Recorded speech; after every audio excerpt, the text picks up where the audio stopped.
Maxwell House Coffee presents Good News of 1939.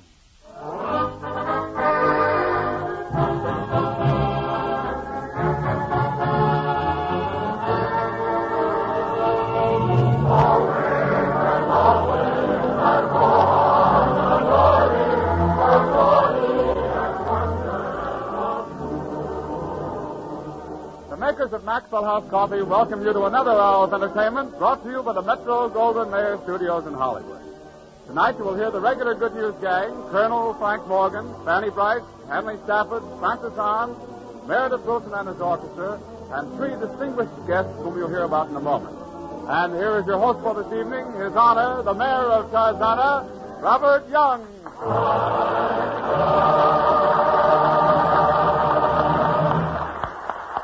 Thank you, Warren, and good evening, friends. Our guests tonight, the stars of Metro's new romantic comedy, Lucky Night, Myrna Loy and Robert Taylor. In addition, a radio star who's visited our Good News program often before, Connie Bartwell. Now, with this magnificent lineup of talent, Meredith Wilson has figured it out that the way to start the program is for him to play Gotta Get Some Shut-Eye and for me to sing the second chorus. What a showman. Come on, Meredith, hit it. I'll grab on when I see an opening.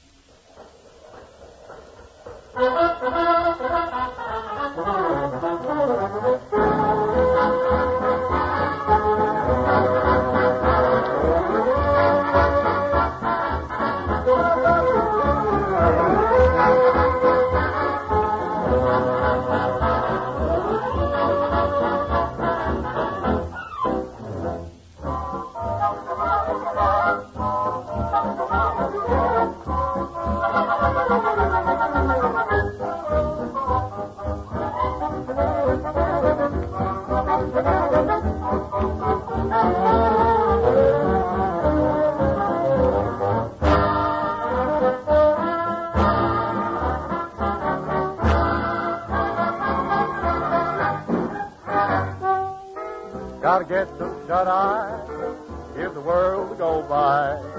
Got an awful lot of dreaming to do. Gotta catch some shut-eye, where the kisses flow by. Got an awful lot of dreams to come true. Gonna let that Sandman sprinkle me with stars.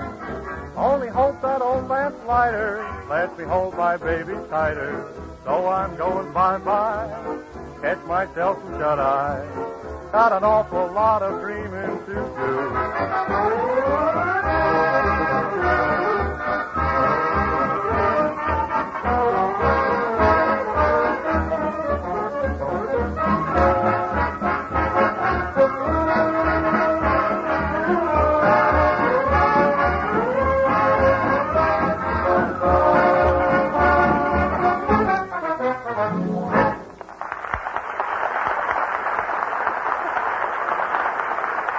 That was magnificent, Meredith. And now, ladies and gentlemen, we continue with... Excuse me, please, Jack. Is this the Maxwell House program? Why, yes, it is. Can you tell me, please, where am I going to find a Mr. Morgano? Well, what is it you want of him? Well, I tell you, I want to open a nightclub in a little town that she's called Tarzano. Tarzana? Sure. You know, Morgan and the mayor is like that. You know, two crooks, they stick it together. Hey, now, wait a minute. The mayor of Tarzana is a crook? Oh, sure. But I needed a license for my cafe. So Fringer Morgan, he told me he's going to bribe the mayor. Oh, Morgan's going to bribe the mayor of Tarzana, is he? Yeah. Well, just a minute. Hey, Frank. You calling me, Colonel Morgan, sir? I'll be with you directly, my boy, as soon as I've downed my evening julep. Yeah, never mind your evening julep, Colonel. Come here. As you please, son. Good evening, ma'am. Mighty pleasant weather we're having. What's the matter? You nuts? Oh, you're the... Hey. What? Did you ever see this lady before? No, I don't. We don't get that. I got to get back to my plantation. If you'll just excuse me, ma'am, we are short of field hands this year, and the cotton is about right for picking it. Did you tell this woman you were going to bribe the mayor of Tarzana so she could open a nightclub? A nightclub at Tarzana. No, madam. There must be some mistake. What's the matter? Yeah. Hey, You no bribe but the mayor yet? Oh, Give me back my $16. Come why, on. madam, you mean to tell me this unscrupulous man took $16? Shut up. Mr. Morgan. You told me you're going to fix me up. Yes, and well- now you're fixing me down. What's the matter? Here's your $16. Now, don't bother me anymore. I can't. Oh, thank you too much. Hey, you know half of the bribe but the mayor? Madam, please. This man we're talking to is the mayor of Tarzana. What do you say, please? Yes, I happen to be the mayor. Shut up. Mr. Morgan, what was that last crack you made? I said Mr. Young here is the mayor of Tarzana. Oh, excuse me, please, Mr. Young. I was just to make a big joke.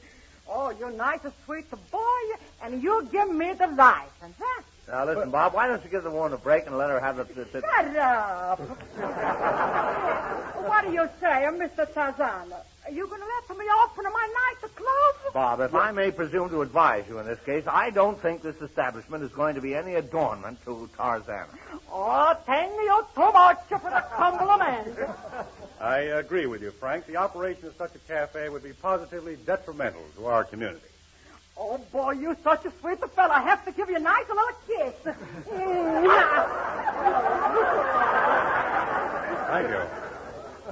Madam, I cannot grant you the license. No license? Hey, what's the matter? I told you it's going to be a nice, high-class club. I make the best spaghetti in the whole world. I take onions and garlic a lot, put them in a pot and I mix them up. Then I sprinkle a little bit more garlic. Hey, wait a minute. How do you eat it? Eat it. You can't get near it. Well, I'm sorry. I can't let you open in Tarzana, but here's $25. Go open a cafe in Encino. Oh, no, I can't do that to Mr. Young. Why not? Well, because the mayor of Encino, he given me $50 to open a Tarzano. That's Jolson for you. It's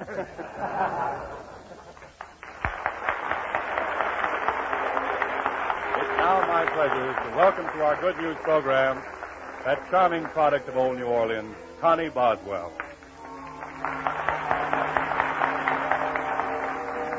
She sings the top ballad of the day, Heaven Can Wait. Heaven can wait. This is paradise. Just being here with you and breathing the air you breathe. Heaven can wait. Darling, it's true. This is paradise. Gazing at all your charms. It's heavenly in your arms. Heaven can wait. You must be an angel on a visit from the sky.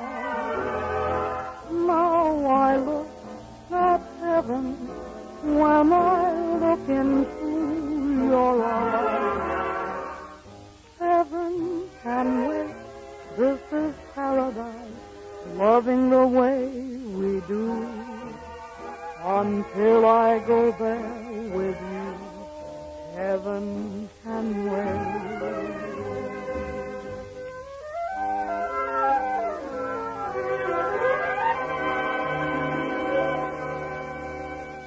Heaven can wait. This is paradise. Just being here, sweetheart, with you and breathing the air you do.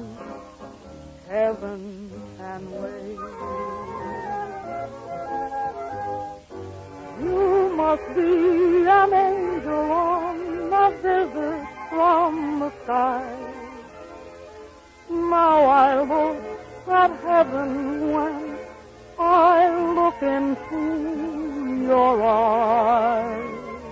Heaven can wait. This is paradise. Loving the way we do until I go there with you. Heaven can wait, my darling. I've missed a million Jews, for many, many moons. And now that I've found you, heaven and earth.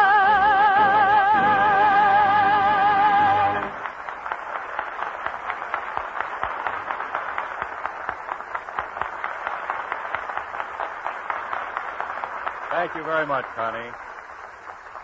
And now, ladies and gentlemen, here is Fanny Bryce as Baby Snook. Last week, Snooks and Daddy, played by Hanley Stafford, returned very late from a visit to the country. Daddy found himself without a door key and had to break a window in order to get into the house. We picked him up tonight where we left off last week. What a night. Almost got arrested, had to break a window, and ruined a $15 vase. On top of that, I won't get 5 hours sleep, and I have you to thank for it. You're welcome, Daddy. Oh, keep quiet. Now get undressed as quickly as you can and go to bed. Where's my ice cream? Ice cream? What do you want with ice cream at 1 o'clock in the morning? You promised me some ice cream. I'll promise you a good spanking if you're not in bed in 30 seconds. Now, which do you want? Ice cream or a licking? Well, what are you yelling about? Because I know which I'll get. Well, don't aggravate me anymore. Now go to bed. Here's some letters, Daddy. Well, leave them on the table. I'll read them in the morning. Read them now. Oh, no. It's nothing but a lot of bills anyhow. Bills, bills, bills. Bills, bills, bills. Oh, stop that. Now, Snooks, will you go to sleep? I want some ice cream. No! Then read the bills. Oh, all right. Give them to me. Ah. Now, this is from the insurance company. Oh, boy. This is a pretty kettle of fish. Tell me the fish, Daddy. There isn't any fish. I want some ice cream and fish. Now, listen, Snooks. I won't tolerate any nonsense tonight. This is one night I must get some sleep. Why? Because the insurance doctor's coming in the morning, and I have to be in good physical shape. Why? So I can get a policy. What's a policy, Daddy? Will you promise not to ask any more questions if I tell you? I promise. Well, a policy is something the insurance company issues that takes care of my family in the event of a calamity. Good night. Good night. What's a calamity? Oh, go to sleep. I'm going to lie down in here, too. Now, good night. Good night, Daddy. Daddy! Well? Is a calamity a baby clam? No. Calamities have nothing to do with clams. Does clams have policies? No. Only people. It's a protection against trouble. I have a wife and children, so I must be protected against trouble. Is that clear? No. When did you get in trouble, Daddy? When I got a wife and children. Nothing. I'll go to sleep and let me rest. Good night. Good night, Daddy. Daddy. Oh, what do you want? Has Uncle Louie got any children? No. A lucky stiff. My teacher ain't got any children. I can't help it. Why? Go to sleep. Has our cat got any children? Yes, our cat's got children. Has Mrs. Flip got any children? No. Just Mommy and the cat. Yes. Now listen, you. I don't want to hear another sound out of you. I want you to be so quiet you can hear a pin drop. All right, Daddy. Good night. Good night. Oh. Let it drop, Daddy. Huh? Folks, if you don't let me sleep, I'll be a wreck in the morning, and I'll never get that policy. What's a policy, Daddy? It's insurance. You pay a premium to the insurance company, and they pay you if anything happens. Last week, this company paid $10,000 for 50 broken arms. What do they want the broken arms for, Daddy? They don't want the broken arms. Then why did they buy them? Nobody buys anything. Every time there's an accident, somebody gets paid off. Yesterday, a man breaks his leg, gets $500. Today, somebody else breaks his neck and gets $800. Do you think you'll be the lucky one tomorrow, Daddy? Oh, stop that. After all, insurance is a very good thing. Why, just suppose I'm waiting for a streetcar and I accidentally swallow my nickel. You know what I do? You walk. No, I telephone my insurance company. You can't do it. Well, why not? 'Cause you swallowed the nickel. Oh, don't be silly. If I swallow a nickel, the insurance company costs up $5,000. Huh? I said if I swallowed a nickel, the insurance company costs up the money. Well, how can they cough it up if you swallowed it, Daddy? I mean, they pay me the money. For every type of accident, you get a certain amount. How much? Well, they give me $2,500 if I break both legs and sprain both knees.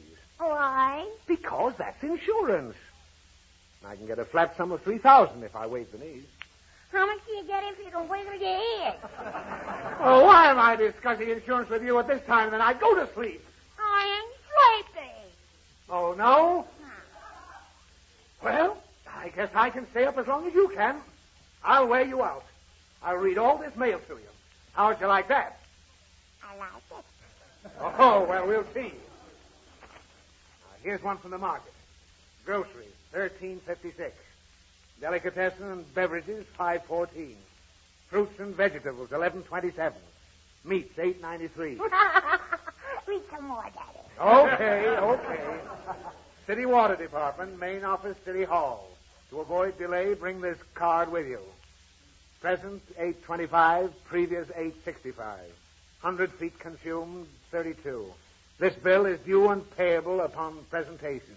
If not paid within 15 days, service may be discontinued without further notice. That's enough, Daddy. I'm sleeping. Oh, no, you don't. You asked for it, now you're going to get it. Bomb cleaners and dyers, gray dress, 75 cents. Child's blue coat, 50 cents. Green skirt, shortened. Oh, go to $1. sleep, Daddy. All right, Snooks. Snooks? Huh? Whose green skirt is that? Mommy. Why? I don't know. I want to sleep. Oh, I ain't sleepy.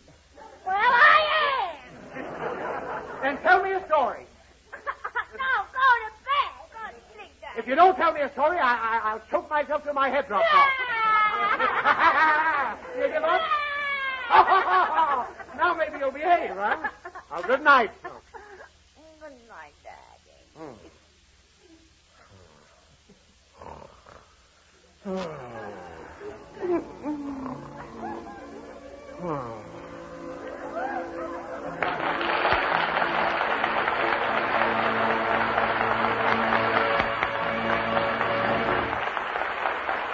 Hey, Warren, you seem to have a dreamy look in your eye. Well, Bob, I was just wondering how Joel Cheek would feel if he were standing here tonight, if he saw the stars we have with us, if he knew of all the millions of people across the country who listen for this program every Thursday. I bet he'd remember a little prophecy. What was that, Warren? Well, Bob, there was an evening more than 50 years ago when a famous cotillion was being given at the old Maxwell house in Nashville, Tennessee. Let's look in. The stately mansion is ablaze with soft candlelight. Fragrance of magnolia blossoms fills the air. The bells of the Old South are swirling with their bow in an old waltz. Joel Cheek is looking on from the sidelines. Suddenly, a man comes walking up to Joel Cheek. He's the manager of Maxwell House. Good evening, Mr. Cheek. You know, this coffee of yours is going to make our reputation. Why, people are even writing from other towns to learn what kind it is, where they can buy it. Mr. Cheek, I wouldn't be surprised to see your blend become one of the most famous coffees in the world someday. And friends, that prophecy actually has come true. Millions of people have come to know Maxwell House coffee and pronounced it perfect. For you see, ever since Joel Cheek first created it more than 50 years ago, we've never ceased our efforts to make Maxwell House the very finest coffee money could buy. And today, not only has the famous Maxwell House blend been still more marvelously enriched, but there's the amazing new radiant roast process we've developed, which roasts each coffee bean evenly all the way through, and so brings out all the true, natural goodness of this superb new coffee. So if you haven't tried Maxwell House lately, won't you get a pound tomorrow?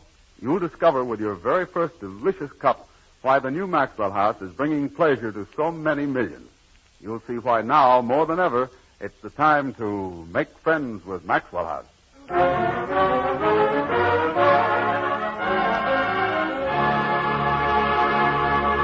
Now, in our honor of Cole Porter's arrival at the MGM studio, where he is to compose the score for the new musical Broadway melody, Meredith brings you his song that made history 10 years ago, Night and Day.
That was awfully good, Meredith. That was really awfully good. Didn't you think so, Your Honor? Oh, go away. What is this Your Honor stuff all of a sudden? What do you want, you con man? Oh, well. The other day I happened to be driving through your charming community, admiring the lovely scenery, and just as I was leaving, a plug ugly dressed in a policeman's uniform appeared from nowhere. Well, you got a ticket, huh? Yes, and I... You want me to fix it, huh? Well, I rely entirely Frank, on did you see the jail in Tarzana? No. You will. Good day. Now, ladies and gentlemen, we continue with one of the most... No, but, I just wanted to make your town famous. By speeding? No, my boy. I see you're not interested, so I'll just take the Morgan Enterprises elsewhere. What enterprises? Well, I imagine the town of Azusa will be pleased... What enterprises? The Morgan Breeding Farm for broodmares, with air-conditioned stalls for stallions and finishing schools for fillies. Do you have gymnasiums for jackasses? No, but if you'll come over, you can exercise in the pasture. It may interest you to know that only yesterday I returned from Louisville, where I was preparing for the 65th running of the Kentucky Derby. Can you run a mile and a quarter? If the track is fast, I'd... Stop trying to confuse. I had a horse entered in the Derby that could have won it running backwards carrying 200 pounds. What's the name of the horse? Frank? He's a blooded thoroughbred, Bob. Foaled on my own farm and registered under the name of Sonny B. Out of Pomona by Greyhound Bus. Afraid I'll have to check that pedigree. Look him up in the timetable. Well, he's a remarkable horse, and it's too bad I had to scratch him from the Derby. Frank, why aren't you going to let him run? Well, he's suffering from a very rare affliction. Don't tell me he's got spavin of the glanders. He's... Could it be a fluvian of the fetlock? The fletlock flugy with the foy. You know something about horse diseases? Well, you don't think I opened the Bel Air stables without any preparation, do you, Frank? Why, I took horse medicine for 3 years. Well, I hope you feel better. But that's neither here nor there. My little Sonny B is suffering from a mental condition. Mental condition? Yes, she's allergic to feathers. What's that got to do with the Derby? Well, she has a sneezing fit every time she gets near Churchill Downs.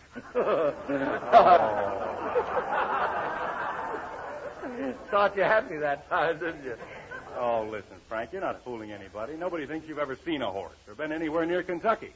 I'll have you know, sir, that I grew up in the great horse country of Kentucky, where a thoroughbred mare is more sacred than the white elephant of Siam. Yes, sir. The dewy blue grass of old Kentucky is in my heart, my soul, and my veins. He means he's full of wet hay. Now, that's the last straw. Oh. Well, I guess I'll be... Oh, don't go, Frank. I want to hear about the Siamese elephant. Siamese elephant? Is there no one here who is a lover of horse flesh? Well, I like it pretty well, Frank, but there's no use kidding. It ain't as good as pork. Meredith, Frank is not lying about meat. He's lying about racehorses. I am not. For the past 10 generations, the Morgans have been horsey. I'm a direct descendant of Lady Godiva on the horse's side. I mean, my father's side. Gee, this is interesting. My great-grandfather, Snaffle Morgan, was the smoothest of the Rough Riders. His brother, Crupper Morgan, led the charge of the Light Brigade at Balalaika. The two brothers were 100 years apart? Well, it was a very large family. In the next generation, my great-uncle, Aintree Morgan, was the first jockey to win the English Derby. He invented the practice of giving the horse a hot foot at the beginning of the stretch. And his son, Crafty Morgan, won the first Hambletonian at Goshen by installing a diesel engine in his sulky. I haven't been feeling well all day. Well, you look fine, Frank. Don't stop. Well, all my ancestors were great horsemen except my cousin, Saddle Soap, who was the black sheep of the family. What did he do? He ran a merry-go-round. Horseradish. The most adventurous of all my forebears was my great-great-uncle, Feedbag Morgan, the hero of the Pony Express. A postman? My boy, the story of the Pony Express is the most romantic saga of the 19th century. For 15 years, the daring riders ran the mail across the wild territory of the West, braving incredible hardships of desert, mountain, and forest. That's right. I saw William S. Hart do it. Were they always on time, Frank? Never varied more than 10 seconds in a 300-mile ride from Chicago to Salt Lake City, with only 2 stops in between. What were the stops? Well, they changed horses at Baked Potato, Idaho, and pants at Oyster Fork, Wyoming. But the most remarkable ride in the history of the Express was my Uncle Feedbag's first trip west. The Platte River was over its banks. There were forest fires in Idaho and an Indian uprising in Rapo Badlands. Did Feedbag hesitate? Well, did he? No.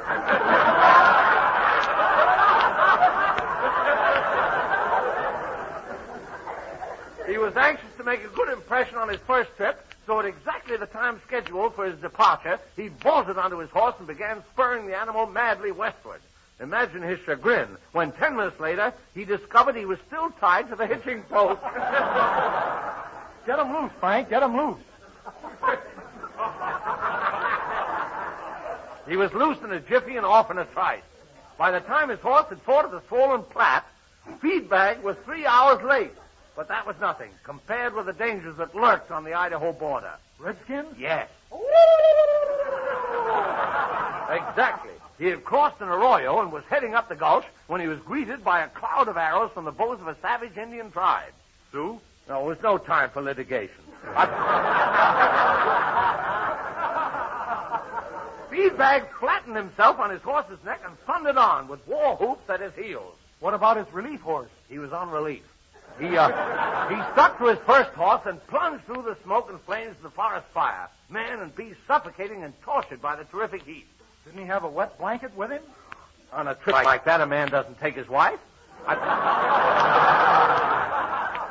He suffered hardships too numerous to mention, but needless to say, old Feedbag Morgan arrived in Salt Lake City precisely on scheduled time and fell exhausted from his horse right in front of the post office. Gee, what a trip. Oh. Did they give him a medal? No, they hung him. He left the mail in Chicago. Well, Hey, where you going, Buffalo Bull? well, I'm applying for a job as cowboy on Sally Rand's nude ranch.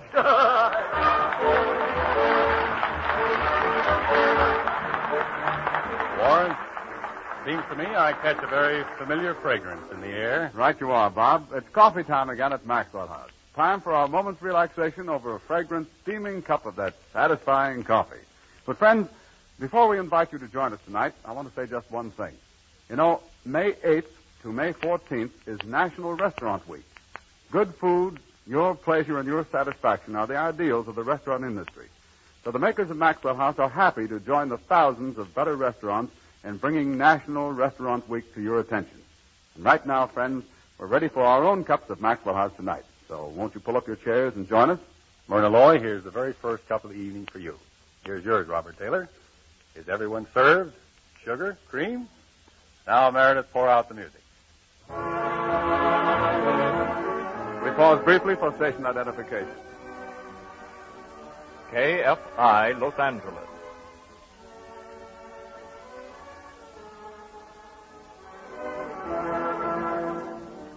This is Bob Young again, ladies and gentlemen, and we continue our Maxwell House Good News program with Myrna Loy, Robert Taylor, Connie Boswell, and Baby Snooks.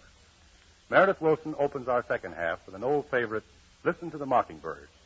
Meredith tells me that his arrangement is in the form of a musical debate, classic versus swing.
Tonight, the MGM Theater of the Air presents Robert Taylor and Myrna Loy in several scenes from their new picture, Lucky Night.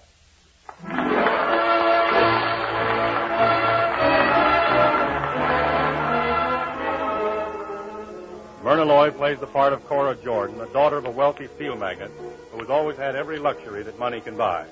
But Cora is not thrilled by the rich young men in the millionaire Long Island set, and so, encouraged by her father, she decides to seek adventure and possibly romance by trying to find a job. She will not let her father help her, and so at the end of several weeks, she's been unable to find work of any kind. Even though she's pretty much at the end of her rope, she's unwilling to admit defeat or ask her father for help. We see her now strolling through Central Park. Too tired to go any farther, she slumps down on the first bench that catches her eye.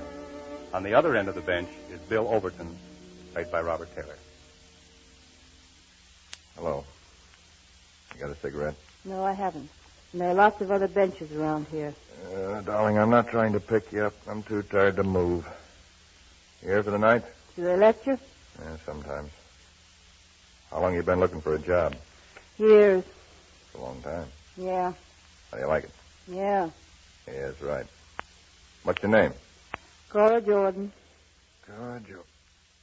Haven't I heard of you? My father's a foundry man. He makes bridges, you know. Sure. Hey, what's this all about, Cora? I'm on my own. Old man kick you out? No, I'm just on my own. But really, I have no more connection with my father than you have. Who are you? Bill Overton. Should I know you? No. There isn't a bridge in my family, Cora. The last job I had broke my record. Lasted 3 weeks. What was it? I was a diver. Gosh. What do you get for a job like that? I got the bends. You ever had them? Never did. No, don't. I got one claim to fame, however. I never won a bet in my life. You jump around all right. You had me in the sea, and now I'm at the track. You hear what I said? I never won a bet in my life. I heard you. Well, you're letting it ride by without much. What? You never did? It's worth that, isn't it? What? You never did? No, never. Boys have got me on a cuff, and I don't get off until I pay them, so I got to go to work again. Well, you seem to have covered the ground. You completely broke? Not a nickel. I had a nickel this morning. Like a sucker got away from me. Then you're crazier than I am, Bill. Hey, look at that neon sign above that restaurant. E-A-T. Eat. Eat. When did you last? This morning. You hungry? Aren't you? Well, I probably couldn't do this if I were alone, but when a lady wants to eat... What are you going to do? You just sit tight. Here comes a man. Pardon me, mister. Have you got a $50 that isn't working? Not today, buddy. For $50? What's the matter? Too steep? You might as well ask for $50. You think so, huh? Okay. Listen, old man, will you let me have $50? You bet. How'll you have it? Doesn't work either. Now, watch me this time. Hey, listen, old man, I wonder if I could hold you up for a quarter. With a gun, maybe. Great work. Hey, are you the nut that's asking people for $50? Oh, no, officer. All we're trying to get is 50 cents. My friend and I are terribly hungry. Down and out, eh? Not at all, officer. We expect to go to work tomorrow. But we're so hungry tonight, it's hard waiting. You two married? No, but we're engaged. Don't we look it? Well, I hate to see a young couple hungry. I'll let you have 50 cents. If you get to work and pay me back. I'm here in the park. Oh, officer, we never really could repay you, no matter how much we gave you. That's all right. Eat hearty. Thank you, officer. Thank her. You got a nice girl there. Hear that? Come on, darling, let's eat.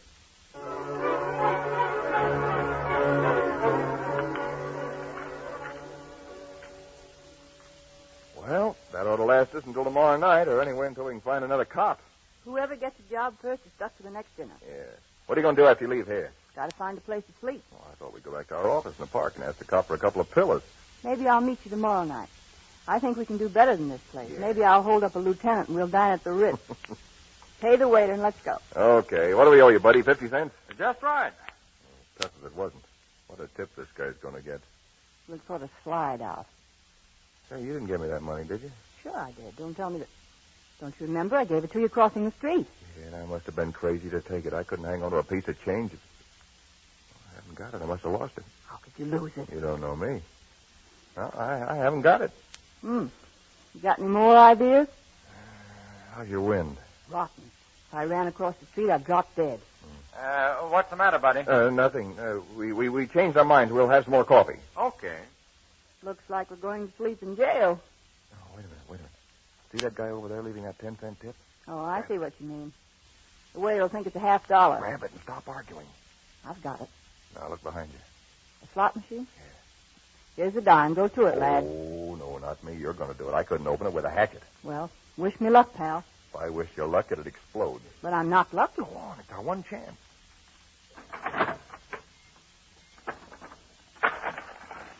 enough. That's enough. Oh, boy. Waiter, here's your money. Well, Come on, Cora. You take the money. Let's go.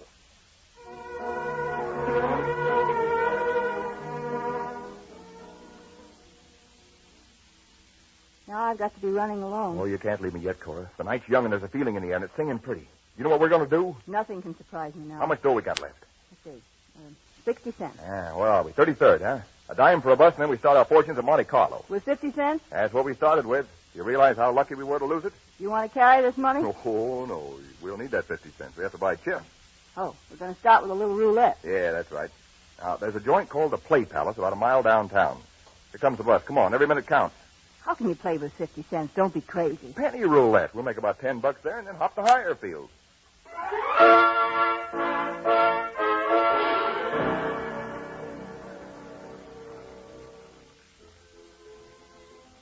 It's the gayest joint in the world. Let's dance. Dance? We're here on business. Am I crazy? Where's the wheel? Right over here. 50 cents worth, mister. All red. What's the matter with blue? The lady says red. All right. Keep your shirt on. We intend to. All right, Cora, put your numbers on it. Put your chips on the number. I got 'em.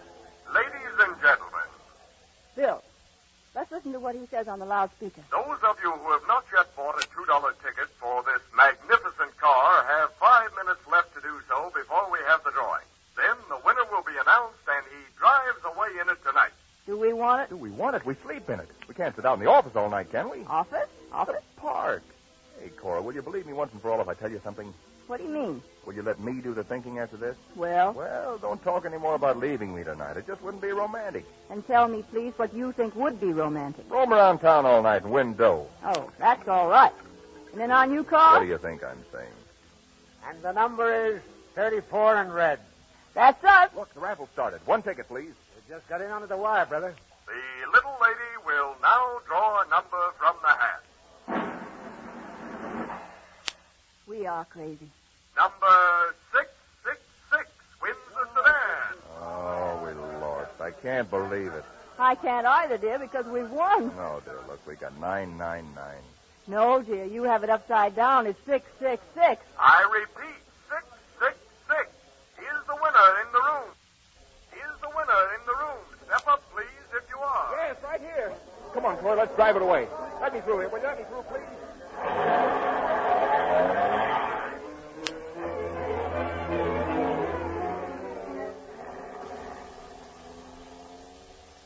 Well, how do you like it? Wonderful. Hey, wait a minute. Am I going too fast? What's the matter? No, where do you think we're going now? Nowhere special. Pull in here. We came out here to get $10, and we're joyriding instead of attending to business. Let's get down to earth. How right you are, boy. Can I park here? How much we got left? 33 cents. 33. Yeah, let's think now. Now, look, you've heard of a guy called Dusty Sawyer. Big gambler? Yeah, the biggest. Now, that's our destination. That's the big dough, and that's how we get rich before morning. I see. We work our way up in the world. Yeah, only it seems I owe Dusty $500. So I need a little folding money to get in with, see? Folding money? Yeah. Now, then, the only friend I've got left in this town is a guy called George. George what? I never found out, just George. He runs a pretty slick little restaurant. He's a pretty slick fella. Incidentally, all I owe him is $200. What's that? Why, it's nothing. Nothing. He practically owes you money. Well, I'm afraid if we went around to collect, he's not quite that romantic. In fact, George refused me credit, too, but at least I can go in there without getting kicked out. I see the point. We go from here to George, pay him with our Duesenberg, maybe get a few hundred more, and then embark to Dusty's. Is my mind an open book? We think the same. After we've cleaned up at Dusty's, George will sell us the car back, won't he? Sure he will. Oh, I love it. I'd pay anything to get it back. What time is it? I had a fine watch once. The clock on the dashboard says 9 o'clock. It has everything. I hate to give it up for even an hour. What was that? Hey, look, there's a guy running up the street with a gun in his hand. He's coming this way. Get going, sister. Get going. I'm hanging on the running board. But get going, I tell you. And don't you try to get funny, mister. Come on. Get going. Faster. And don't try to beat me off the running board or I'll plug you, here. Drive as fast as you can, Cora, and take the next turn to the left. Now, do as I say. I'll open the door and swing him right off the car. Here goes. Turn here. That did it. He fell off and he's out cold. Stop the car. All right, I got you, buddy. No use struggling. Hey, what's going on here? Is this a friend of yours, officer? Huh? I'll say he is. We've been trying to pick this guy up for 3 weeks.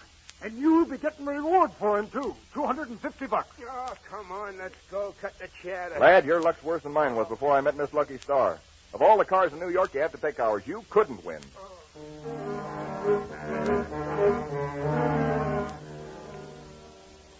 After posting claim for the reward, which they are to collect in a few days, Bill and Cora drive to George's place to try and borrow $200. They have just been seated at the table as George comes up to meet them. George, this is Miss Lucky Star. Hello, George. Pleased to meet you, Miss Starr. Now, here's the dope. I owe you $200, right? Don't tell me you're going to pay it. Now, take it easy. I've come here to borrow $250. Oh, well, that's more like it. You won't get it, but I don't like shocks. George, this is one of those nights you read about. Never happened. Anyway, listen. Miss Starr and I have just made $250. It seems we were riding down the street and we captured a bandit.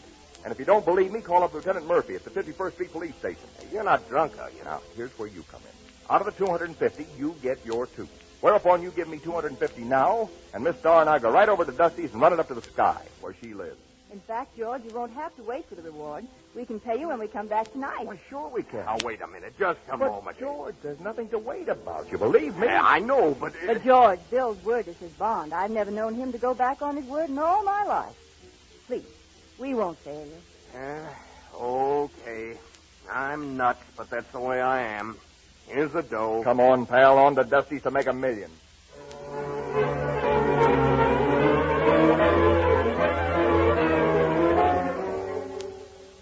Now, listen. I said a dozen times you ain't getting in here. Dusty, that's the main grief of a man having money owed to him. A guy owes a butcher bill. He gets a little cash. What happens? The butcher shop across the street gets it. It isn't fair, Dusty. And he's got $250. Why shouldn't you get it? Why should somebody else get it just because he owes you $5? Well, pretty smooth talkers, both of you. Okay, come on in. Hey, where's the dough? Oh, I still got it. let me at those tables.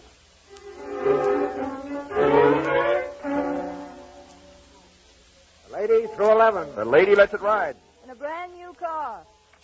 You did it again. Keep up the good work. Yeah. Well, I'll just take this dough. Now, that's that, and we're even. If you have any more, keep on rolling. If not, grand. Hey, wait a minute, Dusty. No, I ain't waiting anymore. I got it. You can't get away with that, Dusty. Oh, no? Come on, scram, fella, and take this dame with you. Don't call my girl a dame. Well, what are you going to do about it? This. Hey, Tom!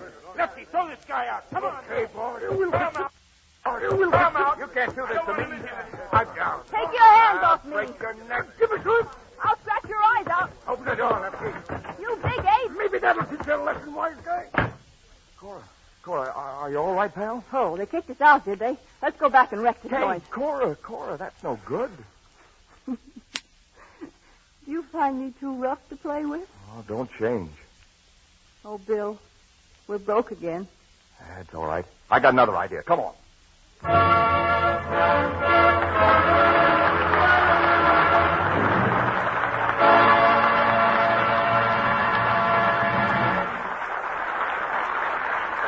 Friends, I've seen Myrna's and Bob's new picture, Lucky Night, and believe me, it's grand entertainment. I know you'll thoroughly enjoy it. Congratulations, Myrna Loy and Bob Taylor, producer Buddy Lighton, and director Norman Toro. Now, Connie Boswell again. This time she sings a new tune by those two grand songwriters, Bert Magic Kalmar and Harry Baseball Ruby. It's called Ain't You Coming Out?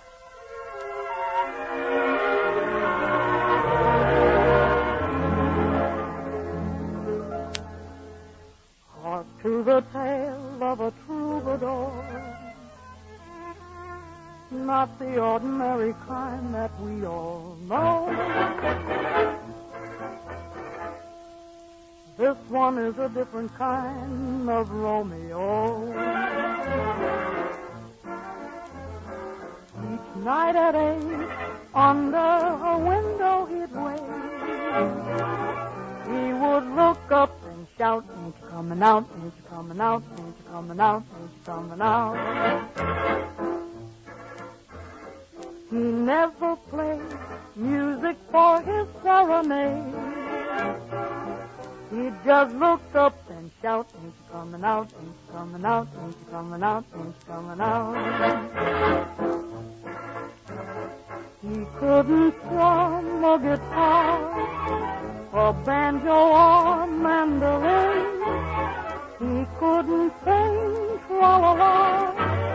He couldn't whistle or hum. He'd just come there and shout, ain't you coming out, ain't you coming out, ain't you coming out, ain't you coming out? Oh, Miss Hannah, ain't you coming out tonight?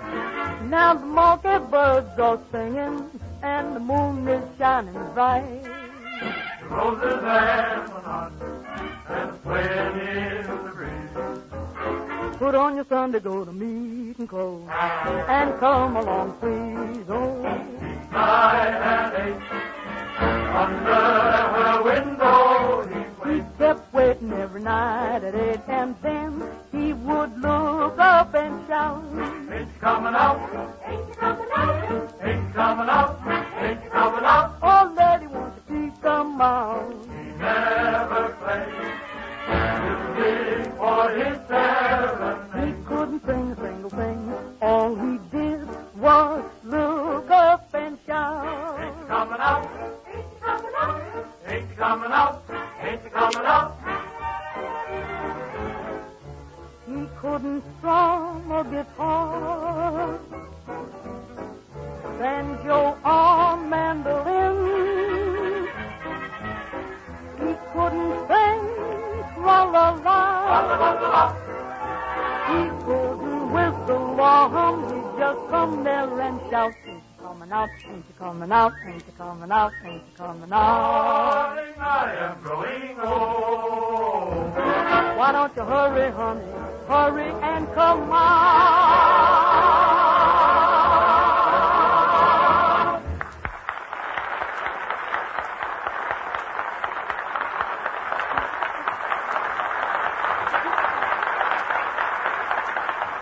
Connie, that was wonderful.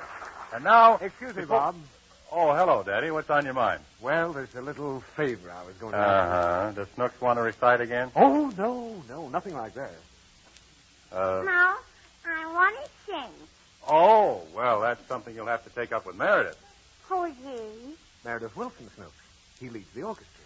Where is he, Daddy? Right there. Why has he got that bird nest on his head?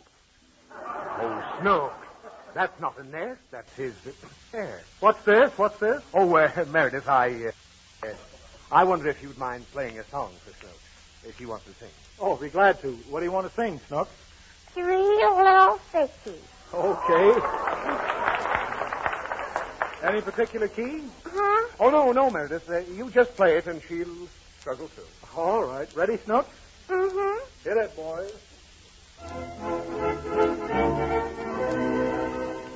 Down in the meadow, in a little sweet pool, swam 3 little fishies and a mama fishy too.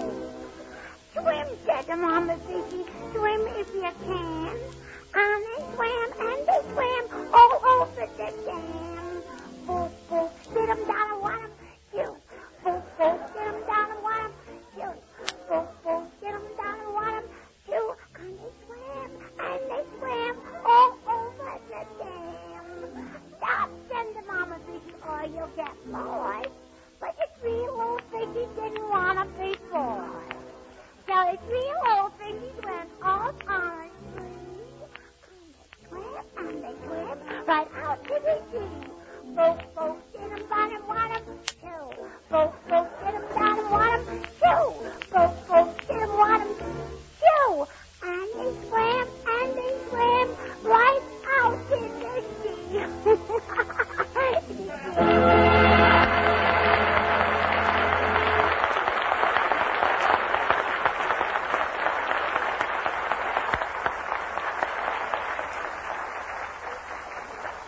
Friends, if you want really delicious coffee on your table, don't neglect any detail that will help you make it perfect. First of all, of course, you want a really fine blend, and then a perfect roast. With Maxwell House, you get both these important qualities that make a rich, smooth, satisfying cup of coffee. But there are other things that you can do which will add great pleasure to your coffee drinking. Make sure you use the right grind for your coffee-making method. Remember, no one grind is right for everything. Now, that's why Maxwell House provides you with 2 grinds that are scientifically correct for the 2 different principles of coffee making. You see, when you make coffee correctly in a drip pot or glass coffee maker, the water passes through the coffee only once. Now, that means the coffee you use must be ground finer, more uniformly. so all the full coffee flavor and goodness can be extracted quickly. For that method, you need the special drip grind Maxwell has to give you clear, sparkling, full-flavored coffee every time. Now, if you use the percolator or boiled method, you know that the water comes in contact with the coffee not once, but many times. So for this, you want the regular grind Maxwell House, which will stand up in the brewing and keep your coffee clear and free from muddiness. So if you want to know real coffee-drinking pleasure, just try a pound of this new Maxwell House tomorrow. If your family is a large one, you will find extra economy and convenience in the 2-pound can. And with your very first delicious taste, we know you'll see why millions of people are saying that the new Maxwell House is now, more than ever, the coffee that's good to the last drop.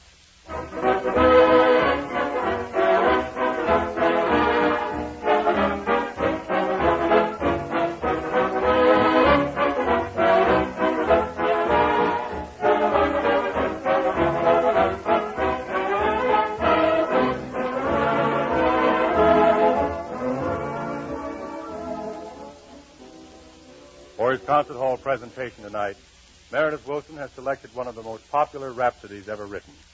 Perhaps many of you will not recognize its title, but we believe all will recognize and enjoy the melodies of Carl Friedman's famed Slavische Rhapsody.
week, ladies and gentlemen, we'll have another star-studded good news program for you, with Connie Boswell and the famous columnist Ed Sullivan as our special guest. Mr. Sullivan will take the members of our cast on one of the famous tours he calls Water Under the Bridge. And the highlight of this feature will be our own Fanny Brice singing My Man, just as she did when she introduced it in the Ziegfeld Follies.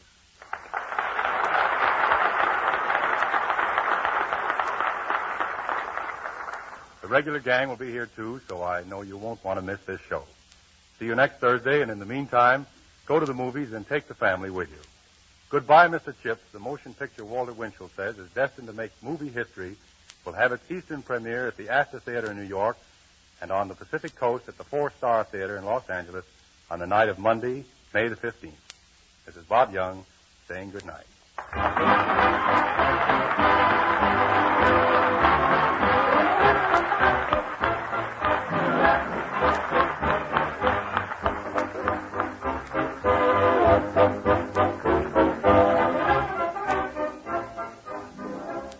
Warren Hull saying good night and good luck for the makers of Maxwell House, the coffee that's always good to the last drop.